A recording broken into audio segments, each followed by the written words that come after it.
ये कहानी राजस्थान के कोटा शहर की एक भूतिया हवेली के बारे में है। ये हवेली राजा महाराजा के समय में बनाई हुई थी, लेकिन पिछले 18 सालों से इस हवेली में आज तक कोई भी रहने के लिए नहीं आया है।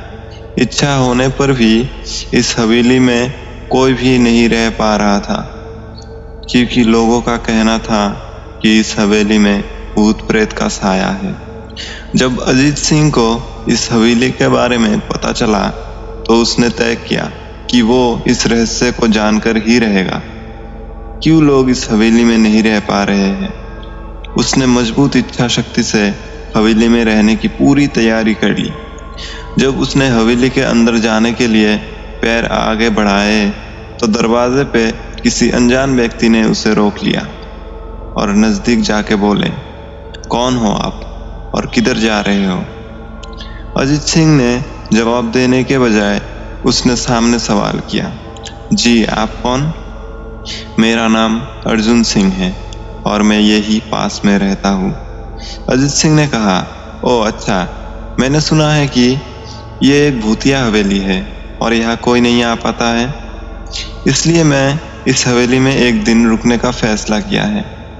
अर्जुन सिंह ने कहा, जी हाँ, आपने सही सुना है और आप भी अंदर मत जाइए।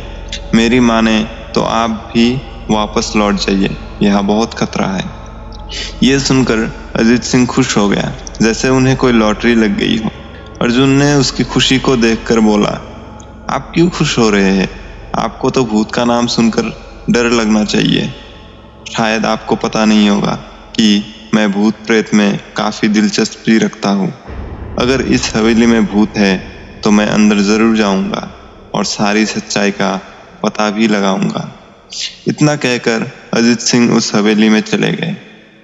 अंदर जाके अजीत ने अपनी बैग को साइड में रखा और हवेली के चारों ओर देखने लगा। सारे रूम भी चेक कर लिए। बाद में ड्राइंग रूम में आके सोफे पर बैठ गया। उसने वहां बैठकर दारू के 2-4 पैक भी लिए। वही अचानक उस रूम में लाइट का एक बल्ब चालू बंद होने लगी, लेकिन अजीत ने उस पर ध्यान नहीं दिया। थोड़ी देर बाद दूसरा बल्ब चालू बंद होने लगा। फिर तो हवेली की सारी लाइट चालू बंद होने लगी। ये सब देखकर अजीत अपनी जगह पे खड़ा हो गया और संपूर्ण सावचेत हो गया। अचानक उसके सामने एक छोटा टेबल हवा में उड़ने लगा। करीबन 6 फुट हवा में ऊपर जाके गोल गोल घूमने लगा और बाद में अजीत की ओर तेजी से आने लगा।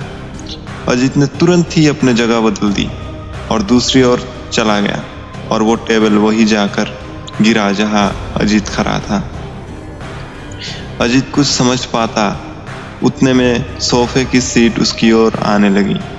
वो जल्दी खड़ा हो गया और छलांग लगा के दूसरी ओर कूद गया, जिसके कारण सोफा दीवार को टकराया और अजीत बच गया। अचानक सब कुछ शांत हो गया। अजीत ने चारों ओर सतर्कता से देखा और बड़ी आवाज में बोला, तुम जो भी हो सामने आकर के बात करो। वही एक बड़ी परछाई उसके सामने आई। अजीत ने उस परछाई को देखकर बोला, कौन हो तुम और क्यों मुझे मारना चाहते हो? परछाई ने बोला, तुम्हारी भूल के कारण। अजीत, मेरी भूल? मैंने कौन सी भूल की? फिर परछाई ने बोला, इस हवेली में आने की भूल। मैं किसी को भी इस हवेली में खुश नहीं देख सकता। अजीत, लेकिन क्यों?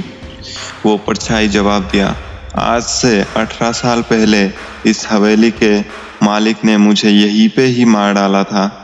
मेरी कोई गलती भी नहीं थी। इस कारण की वजह से मेरी आत्मा इस हवेली में भटकती रहती है। मैं किसी को भी इस हवेली में नहीं रहने दूंगा, क्योंकि इस हवेली में मेरा खून हुआ था। इस हवेली में जो भी रहने के लिए आएगा उसकी मौत होगी। अजीत ने कहा, मैं तुम्हें अपने असली रूप में देखना चाहता हूँ। तुम्हें मारने से पहले मैं तेरी ये इच्छा अवश्य पूरी करूंगा, भूत ने कहा। और उस परछाई ने एक भयानक दरमियाना रूप ले लिया। उसका चेहरा इतना भयानक था कि अजीत भी एक क्षण के लिए डर गया था। लेकिन दूसरी ही क्षण में उसने अपने आप पर काबू पा लिया। बाद में इसने अपनी जेब में से सफ़ेद पाउडर निकाला और उस भूत पर फेंक दिया। भूत पर पाउडर पड़ते ही वो जलने लग गया। बड़ी बड़ी ज्वाला उठने लगी। वो बहुत ज़ोर ज़ोर से चिल्लाने लगा और बाद में पूरी तरह से जल गया। उसके बाद अजीत ने चैन से सांस लिया और वहीं पर सो गया।